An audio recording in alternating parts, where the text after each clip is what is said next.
Alright, well, what's up, everybody? How are y'all doing? It's early in the morning for me. I finally got up and fixed my sleeping schedule, and since all the rest of my family is asleep, I figured I'd go ahead and jump on here. So it's a little dark, and hopefully the sound quality's okay. I had to do some adjusting, and then anyway, hopefully that's working. And this is gonna be a long video, and definitely okay with that, man, because here to spread the love, and if people don't know who Ryan Upchurch is, I think they should, and I'm a big supporter, so I'm definitely here to do this all the way through, man, and I'm not gonna so much as beat around the bush with it. I basically just want to give a tribute and just let him and everyone else know that we're here to support him and love what he's done, and a lot of us been here with him the whole way through. So, all right, man, here we go.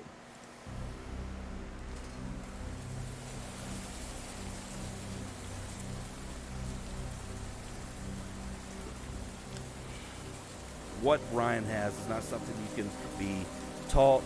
It's not something you can learn.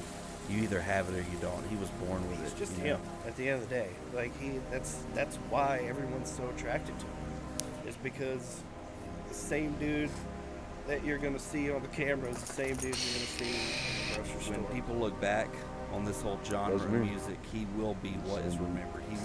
He will be the Elvis Presley for this genre. There's no doubt in my mind. Music professional now. Because he really is that guy. He's not some painted picture. That's why he's church, and that's why he's done it 100% the underground way. I remember this one older lady there turned around and looked at me and she said, "That's your baby up there." And she goes, "They love him like they loved Elvis Presley." I can only imagine how impressed and how proud his mom is, man. It's a beautiful thing. He's real. He's authentic. He's the real deal. He's not faking it. We need to get a poll together, man. See if we can get church to come do a concert out here in Atlanta.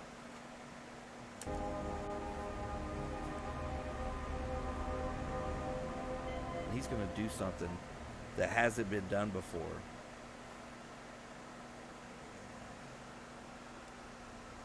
But his fans, I mean, they hang on it every word he says. He definitely is. He's their voice, because he really has a voice, and he really does use it through Instagram and through all the mediums that he has.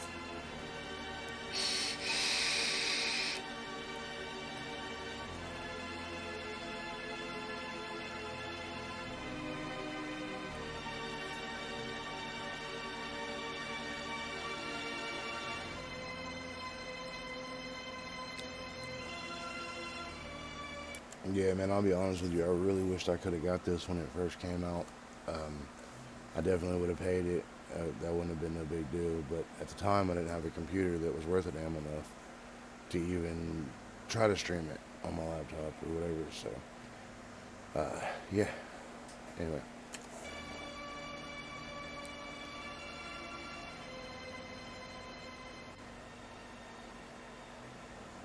I don't have that problem anymore. I just want to be the most clean-cut, professional country boy from Tennessee who ever existed. I want to be the most diverse artist that ever existed. I want to be the dude who fucking killed country, killed rock, killed rap. I want to be that dude where they were like, how the fuck did he go from being a broke-ass painter with no high school education to being this motherfucking crazy-ass weird musician guy who can fucking make anything and speaks to people's souls and makes you believe in yourself through a song? That's what I want to be known for. I don't give a fuck about my cars. I don't give a fuck about real estate. I don't give a fuck if you think I'm fat, ugly, got too many fucking tattoos. teeth are fucked up. I don't give a fuck what you think about me. Amen. Because there's one thing you cannot deny. That I'm a hard fucking worker and I'm good at what I do. And I want to be greater and I want to work harder in the future. I don't ever want to backtrack. I'm not the backtracking kind of guy. And even after I'm dead, I still don't want to backtrack. I want motherfuckers to be like, who in the fuck was this dude? And why in the fuck did I know about this guy when he was alive? That's what I want to be. And that's what I will be. Because I said so.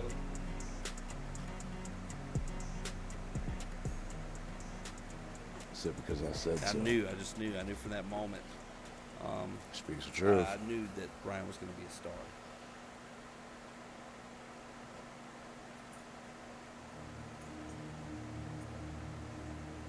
Ryan was born May the 24th, 1991.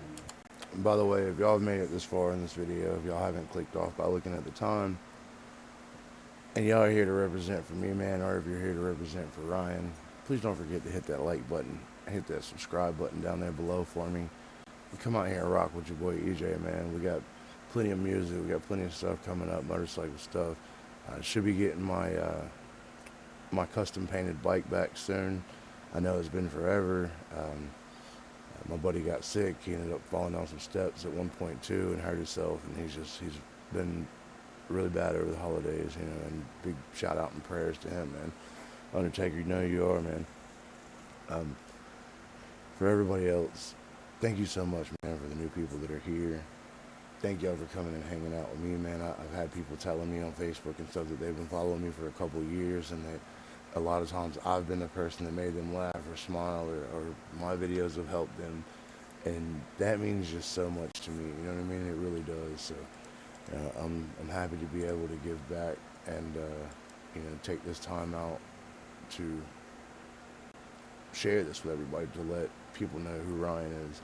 And he's someone who motivated me to do better, to, you know, when I used to have a yard full of toys and I got rid of them and didn't want to do nothing, stayed in the house or stayed in my shop or whatever, and then I got another yard full of toys and got back on my game, and it's just, there's been ups and downs between my girl and his music is what's helped me. So this is a big dedication to him, man, and I do hope y'all follow through and watch it, man. Definitely helped me, push me out there in the algorithm, and definitely want to get the word out and let the world know who Ryan Upchurch is and how he's helped inspire me as well. In Nashville, Tennessee, at Baptist Hospital. At that time, we lived on Pond Creek Road, and we lived in this little tiny trailer that we rented from a guy named Paddlefoot. God, I think that thing. See, that's what I'm saying. Me and my girl's been through 5 different houses that are, you know, we went from a trailer to a shack to a trailer to a half a house to a decent house to, I know the struggle, man, and I'm trying to build every day. He was like 30 years old. It had horrible carpet. It was not good. But it was fun living on Pine Creek Road. Back then, things were a lot different than they are now. You knew your neighbors. You knew, heck, half your family lived on, you know, the same street. You didn't have to worry so much when your kids played out in the yard and things like that, like you do now. It's a very different place right now, but it was a much more friendly place back then. He started talking really, really young. I remember taking him to the grocery store, and little old people absolutely loved Ryan. They would come up and talk to him, and they were always impressed because he had great vocabulary. At 15 months old, he could carry on a full conversation with a person. He had bright copper red hair, it looked like a penny. When he went out in the sun, it had like 3 different colors of red in it. There's no lack thereof now. My baby boy can talk. Like strawberry blonde, red, and this auburn red. So it just looked like his hair. It looked like a penny out You gotta give it up for Mother Church, man, Mama Church. in the sunlight. It was so pretty. He was beautiful. He was so cute. Oh gosh, let me tell you this though. When he was born, when we first brought him home, dude, he was so strong. We brought him home when he was a baby. We could lay him on it, like babies don't really lift themselves up or, you know, push up off the floor, you know, when you lay them on their belly when they're first like born. But he was doing that at two weeks old. He could push himself up and his little head would just bobble back and forth. It was so cute. He had such strong upper body strength. And I remember at the hospital when he was born, he held on to the sides of the little thing that they put your baby in, the little crib, whatever, with the metal rails on it. He held on to the side of it, and they could barely pull his hands off the side of it. He was holding it so tight. He liked to be the center of attention. Because he was the first grandchild, it's like he did everything with my dad, did everything with his dad. He was the baby. You know, he was the first baby. So he was always the center of attention. He was a great brother. He was a brother when he was 4, almost 5, when we brought Aaron home. Absolutely loved him. Held him, took care of him, looked after him. He was always really, really sweet. Really good with all kids. He was really good with children, other kids his own age. Big shout out for even being able to do a documentary, man. This is awesome. He was always sweet and, you know, giving and things like that. He wasn't confrontational at all. He just loved everybody. When he was 16 years old, he would help my dad with his paint company. He would work with his dad sometimes. He did odd jobs here and there at a pretty young age, but he started writing lyrics down about that age, and until he collected, he used to carry on this toolbox, just one of the metal toolboxes you put all your paintbrushes and stuff like that in. He would carry that around, and while he was out, if something came to him, he would write it down on whatever he had, whether it be a little piece of wood, or if he could find a piece of paper, he'd write it on the back of an invoice or something. But the thing was packed full of lyrics to so many songs that are just lost now. We don't know what happened to it. Well, he might know what happened to it. I don't know what happened to it. But I knew how serious he was when he started carrying that around with him and everywhere he went. He actually came to me one day and told me, "Mama, I want to be a country singer." And I said, "Do it, baby. Do it."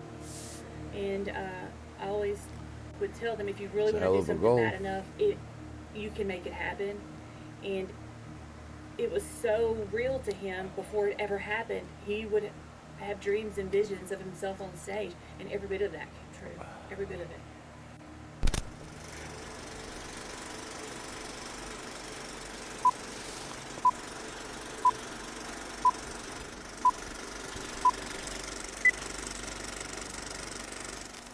Alright, what's your name and where are you from? My name is Ryan Upchurch, and I'm from Cheatham County, Tennessee. And how old are you? I'm 25 years old. How did you become a YouTube personality? I became a YouTube personality pretty much by accident.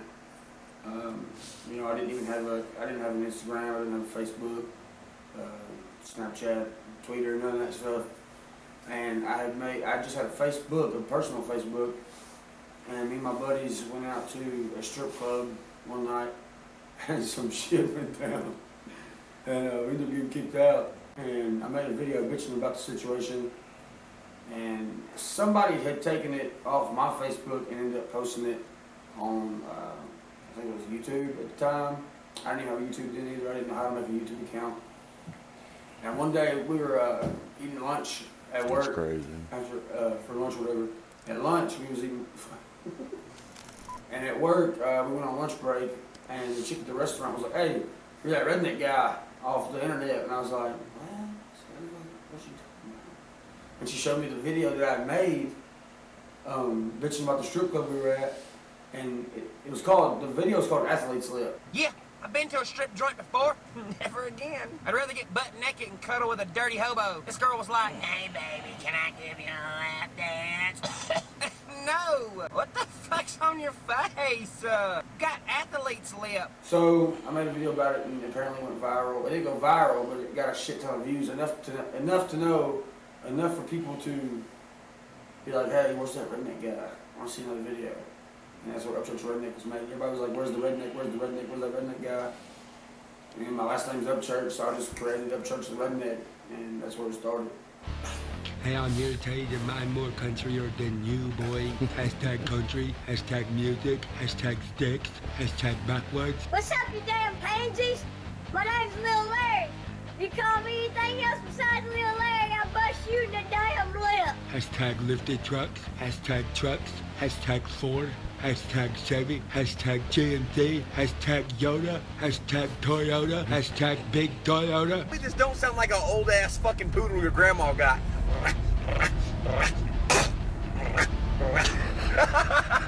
Hashtag Yoda in the mud. Hashtag four-wheel drive. Hashtag rebel flag. Hashtag Confederate flag. Hashtag country boy. Hashtag country girl. Hashtag country boy and girl. Everybody around town was telling me they seen 50 Shades of Grey. I thought they were talking about my cousin's C71 we spray painted last week. My favorite colors is dirt, camouflage, and rebel flags.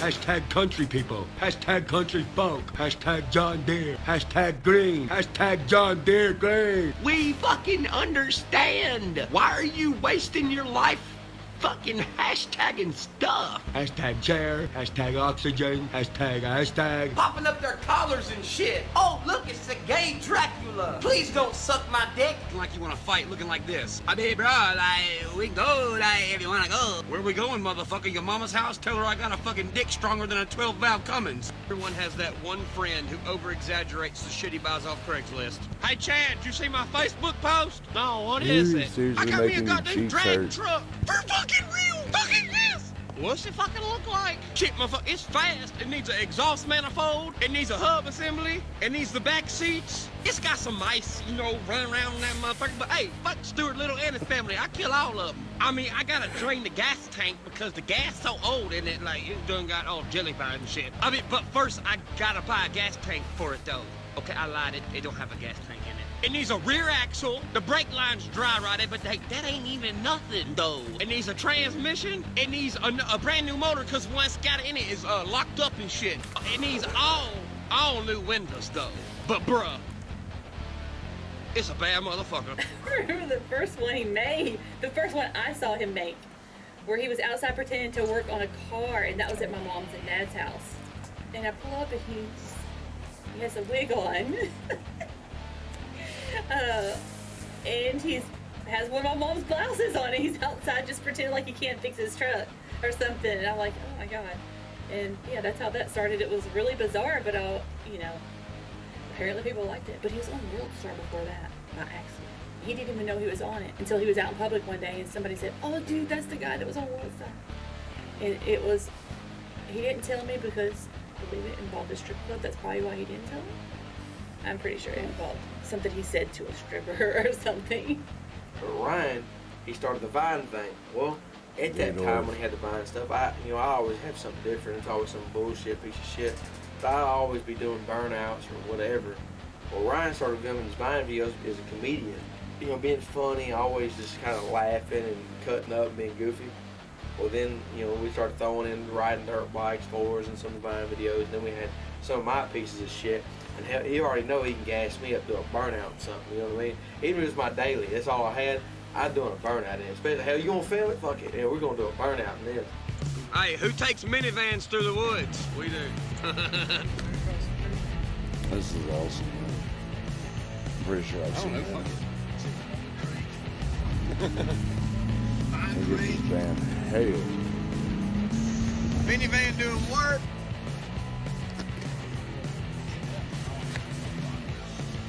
Dude. Oh shit. Oh, you smoking. Oh shit. Fuck it, haul ass. Hey, put it in reverse. Hey, no, put it in reverse.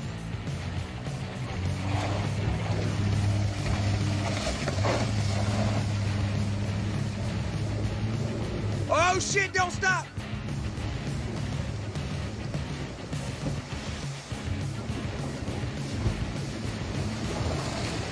Woo! Oh fuck! Some bitch about ran me over. And that's how you do it.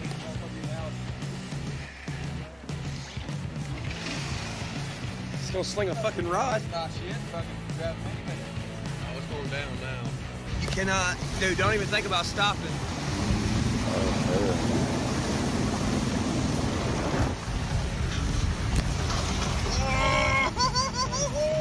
Oh, we're gonna sink it, son. I ain't stopping. And he's on the cell phone. God damn! Executive. Hit it, fuck it.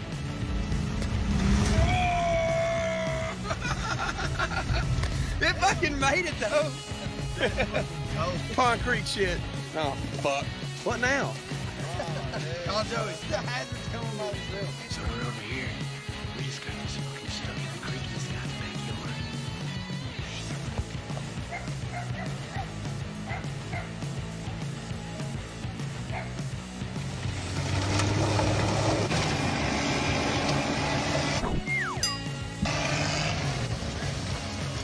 Hell yeah! You know, he was doing the Vine thing, and then he started doing kind of getting a little dabbling in the music and stuff around the Vine time started happening. But then I remember when he was in the Vine stuff, there was a couple people that would stick out during the Vine days. You know what I mean? That would become famous for their Vine stuff.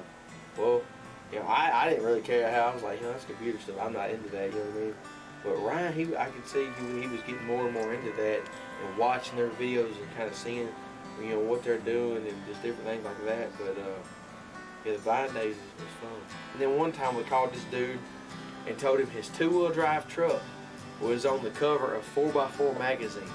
And this dude was so gullible that he believed us. We prank called him. Man, and you know, we knew we was gonna see this dude probably that afternoon or the afternoon after that. And man, we done that and never told him. Forgot all about it. Well, a month had went by, and this dude had done told everybody in Ashton City that his two-wheel drive Ford Ranger was going to be on the cover of a 4x4 magazine. Finally, he told us again about it, and me and Ryan looked at each other. We bust out laughing. We was like, bro, we were joking, man. Like, that was us that called you. You know what I'm saying? And he's like, no, for real, it's going to be on the cover. Like, bro, that was us that called you. It wasn't about a month ago. He's like, yeah. Like, dude, it was us. You know, that we would prank call people all the time and kind of be like that too. So there was a lot of those videos. And then Ryan would we'd say somebody, he'd make up a rap. He made one about Willie Marsh and stuff like that. It was kind of funny. And then that's when he started being able to change. You know, I remember him starting being able to change words and lyrics and stuff like that. Me and him be riding around the truck. Now we're talking about some music. A song would come on and we would kind of keep up the same beat, but then change the lyric to it. You know what I mean? Just riding around bullshitting and never. I mean, at the time we never thought anything of it. So I think the whole time we was in the lyrical genius here, guys. Construction thing. That's when Vine first started. Because I think that's when MySpace was kind of was dead at that point. I remember when it started getting popular. That's when Bobby with Redneck Nation comes in, because he sees him just making silly videos and messing around, and he can see something in Ryan. He saw something there, and so he reached out to him and offered him a sponsorship. He was so excited. That was the first thing that ever really, you know, came into play. And we're like, oh, dude, this really might go somewhere. When I met Ryan, first of all, I proposed the idea for him to do this for a living, to do social media, and he just was like trying to herd cats. You know, he just had no clue that was even a possibility. And I said, listen, man, you know, you've got this thing going, and I think you have that it factor as far as you connect with people, you're genuine, they feel that. And he wanted to do the music. This was the vehicle at first that was that got the most views and got him noticed. But that was always in his mind, you know, every time that we talked and all that. That was immediately to the forefront. It's like, I want to get to talk to people and know them, but the music was paramount always. When I first met Ryan, I just wanted him to be able to do this for a living and provide for his family. And if that meant him just being a person on YouTube or this, or being a social influencer, then so be it. But you know, he really wanted to do this music thing, and I wanted to make sure that I gave him every opportunity, support-wise, to be able to do that, because it was so important to him. And you know, our company has always supported the independent artist. We've always supported the underdog. And what I saw in Ryan was a bunch of people dismissing him, maybe teachers or this or that, with his, you know, the way that Ryan is. A big shout out to Bobby from Redneck Nation. But what they don't understand is that's why he is who he is. Because of the things that they thought were wrong. The things that they thought, he didn't march to the beat of the right drum. He didn't march to the rules that they set. But what happens is when you fall in that rut and you just do that, you march to orders, you don't get what you've got now. You don't get, Ryan. You don't get those breakout stars. He actually seen talent in me when I didn't even see talent in me. I had no idea, because, when I first started making all the videos and stuff, I was still working on a construction site for my family company. It was Upchurch Renovations, and he hit me up one day. He's like, "Kid," he's like, "you're on to something." He's like, "You keep making these videos and you keep gaining more and more followers, and you're just simply saying, what's on your mind. There's a lot of other people that feel just like you about the same situation." And at first I kind of brushed it off. I was like, nah, I'm good. I can't be a YouTuber. I don't know how, And then he coached me through it, and I told him, I was like, man, I can't quit my job. What little I'm making doing this job is, barely getting me through the week and to get me by. And he was like, well, he's like, we'll do something where, I tell you what, you wear our clothes, you scratch our back, we'll scratch yours. Something happens and you start gaining more and more and more and more, then we'll do more to help each other. And that's what we've done. He's not even like a business partner anymore. He's not like, well, he is a business partner, but it's not like he's a business partner anymore. It's like he is part of my family. I'm related to this guy. We genuinely both love each other and care for each other now, because he believed in me, and I took a chance on listening to somebody I didn't know, and he took a chance on taking in somebody he didn't know, and I would never want to rep anything else besides Redneck Nation. That's awesome.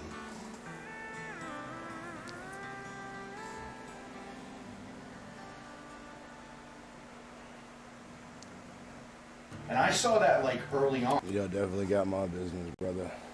He wasn't just like, I want to be a country rapper.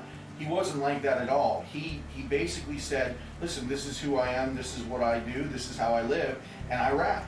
And that's really what country rap is supposed to be about. It's about taking the things from regular rap that they may identify with or they may see every day that we can't, because we don't live that life. We don't live in urban areas. Ryan gives them a voice, and that's how it started. But that was just the beginning. That was the alpha, and that was how it then started. Because then he started growing as an artist. He started experimenting. He started trying new things, and putting influences and little tiny things from all different genres into that, and then basically kind of evolved into its own genre, if you want. I grew up in the country, so my whole entire life, I listened to country. Anything from, Hank to Clint Black to freaking Patsy Cline to Jason Aldean to Justin Moore to freaking Clay Walker, Tim McGraw, Faith Hill, Gretchen Wilson. Come on, man. I grew up in the country. Everyone listens to country music in the country. Even though I did grow up in the country, I was still a young dude that was, being exposed to other types of music through school or friends. I knew who Eminem was when he came out. Who didn't know who Eminem was when he came out? My love for rap was just, I didn't know how to write a country song at the time. I didn't even know where to start. I didn't know the structure of writing a song, but I knew how to rhyme words. So I would write rap songs just about stuff I knew. Just about shit we do out here in the country. Shit I do with my buddies on the weekend. I didn't know that I was writing, something that was going to be so fucking hated by a lot of people. Well, you can't mix country with rap. And people were always, yapping about that. Woo, woo, woo, you can't mix country with rap. It's two separate things. Johnny Cash is a perfect example of you can do whatever you want in country, and Eminem is a perfect example of you can do whatever you want in rap. You could say it don't go together all you want to, but how does it not go together? Music is always evolving. Anybody who thinks it just don't go together obviously never listened to the Talking Blues or even know what the Talking Blues is. Back in the 40s and 50s, that was a country song where someone was talking and rhyming words all the time. Don't hate on a country rapper for calling it country rap. I personally don't call it that. I call it hip-hop music. When I do rap, it's hip-hop music. I'm rapping. It's not its own thing, country rap. It is rap. It's just coming from a country guy who grew up in a country atmosphere. The name of my first project was Cheatham County. I was like, you know what?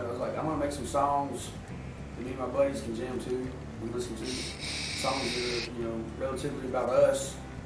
And I made it, and I called it Cheatham County because that's where we're all from. And I posted it on iTunes and got a fucking response I didn't think I was gonna get. I'll never forget the day when I remember it was taking a turn.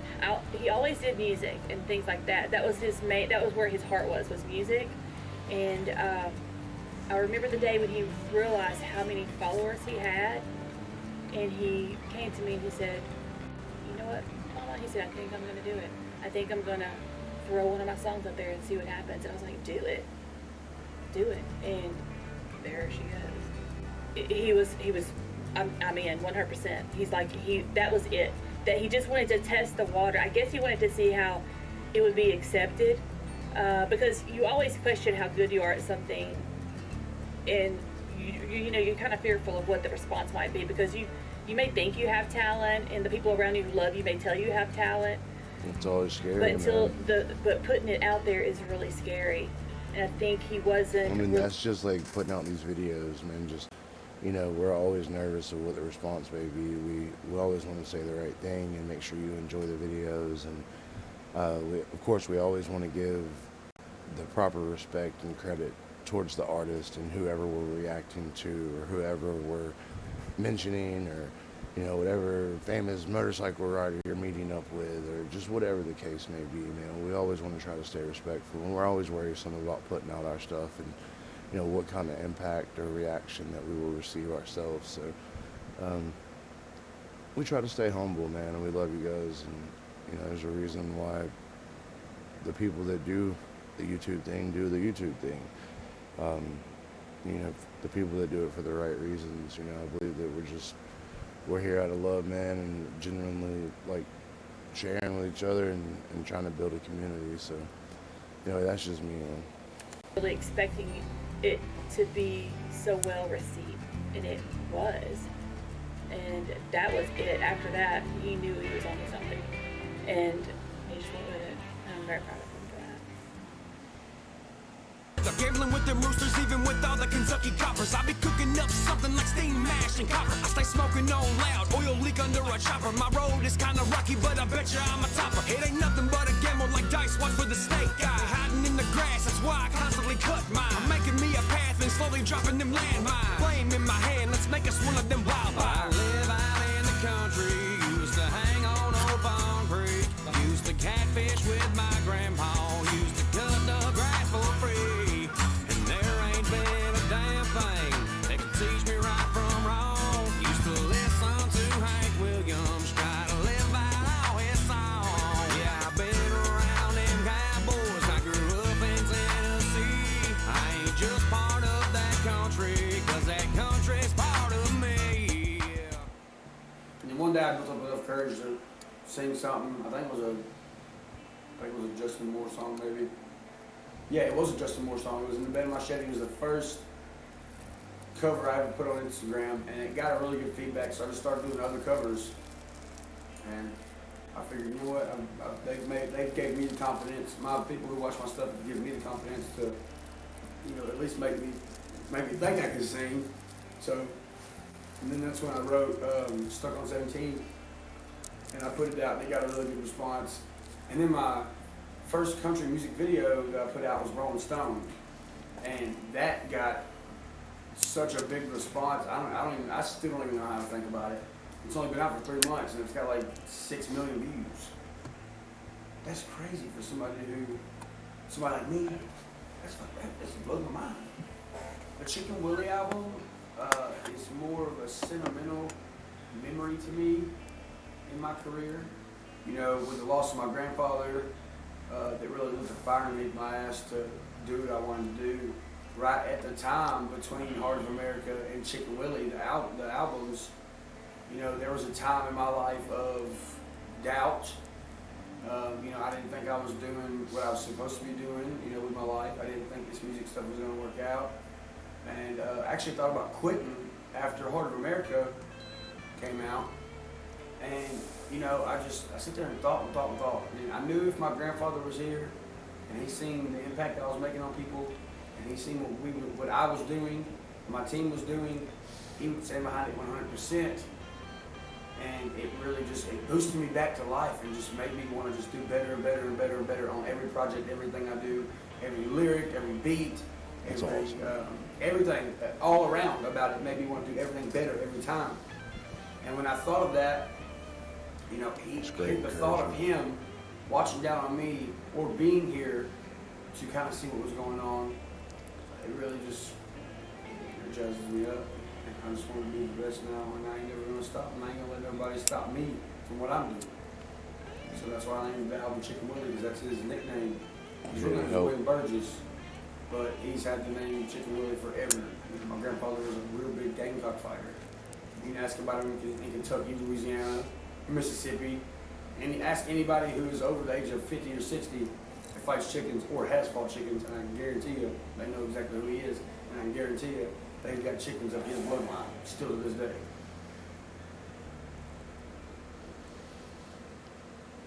Back during that time, he wanted to start going on the road, doing some little, gigs, his first gigs. And I remember the very first one he wanted to do, he needed like $750 to go do it. And that was my rent money. And so I was like, he said, I'll give it back to you when I come home. I'll go do it and I'll get paid and all this and the other. And he went and did that. He did. He left and went and did that show. And didn't make any money. So we together had to struggle together to get my rent paid that week. But after that, when he did that, it was like he realized people actually came out. People came out. I think every time in the very, very beginning, like when he dropped the first song, when he did the first video, or he did the first show, I think he was always so surprised that people wanted to watch, that people wanted to see him. He was really good, and I don't think he really knew how good he was at that point. It was just him and Cliffy. They didn't have Kid at that, for a long time they didn't have Kid in the picture. But him and Cliffy did it like it was nothing. And it's so weird because to think about the very first shows that they did, driving away in the little van, it was just him and Cliffy and the keyboard and a microphone. And it's come so far. But dude, they were doing it and they were killing it, and people were loving it. I guess I kind of, when I really first came in, I didn't know what to expect. I mean, I guess Ryan didn't really know what to expect either. There was only a few couple shows that there wasn't a lot of people at, but for the most part, there was a lot of people at every show. So the only thing I guess me and him really always talked about was progressing the show and making the show better, because that's my job, is to take what he does in the studio and perform it live in front of people. I guess it didn't start off like us being picky about this, like we just wanted to do shows, and now I guess we're more like we want to put on a better show, like back then it was just about getting to the show and making sure that we did them. It's changed a lot, but it's still the same in a lot of ways. Like we're still growing 4 years later, so, and I think that's cool too. Like I've been with something since day one, kind of, and watched the whole progression. There was a time when I was trying to tell the venues, like, look, you got to believe in this. This kid is the next biggest thing, and they wouldn't give us shows. But now all those venues blow up our phones, or emails, or text messages, begging for shows. And then he was doing like small shows and stuff like that, and I was like, damn, you're getting heavy into it. And I remember him giving me between all that time, he had gave me a stack of cards. I still got a whole bunch of them too. To pass out, like promote, you know what I mean? Like look him up on Instagram or Facebook and blah, blah, blah, blah. These cards, double-sided. And I remember just I'd be driving in the road and throw a whole handful of them out the fucking window, you know what I'm saying? Because I knew somebody would pick them up, you know what I mean? Like, what the hell is this? We'd be in Franklin, I'd throw a whole bunch of them out on the sidewalk or whatever. Whether a person picks them up, throw them in the trash, or pick them up and look at them, they've seen it regardless, so that's being promoted, you know what I mean? I remember being at Clarksville, Tennessee, sitting there, and it was like one of the first times we sold out the warehouse, probably close to 500 or something. I'm sitting there, the bar guy's like, hey man, can you come outside with me? I said, sure. I didn't think anything was going to happen, I go out there, next thing I know, there's a biker brawl going on, and he's taking me out. There's like his back up. Next thing I know, somebody climbs my back, starts choking me out. I end up jumping backwards, landing on the person. I look over, my buddy's choking a biker out. Next thing I know, I get up and a laser's being pointed on me by some SWAT team guy. I go inside and Ryan's like, everything all right with you? I was like, dude, I just got done choked out in the parking lot. That was the kind of shit we dealt with. And I think the reality hit at Mercy Lounge in Nashville. That was the first show that I went to, and I nearly passed out. I had no idea that place was packed.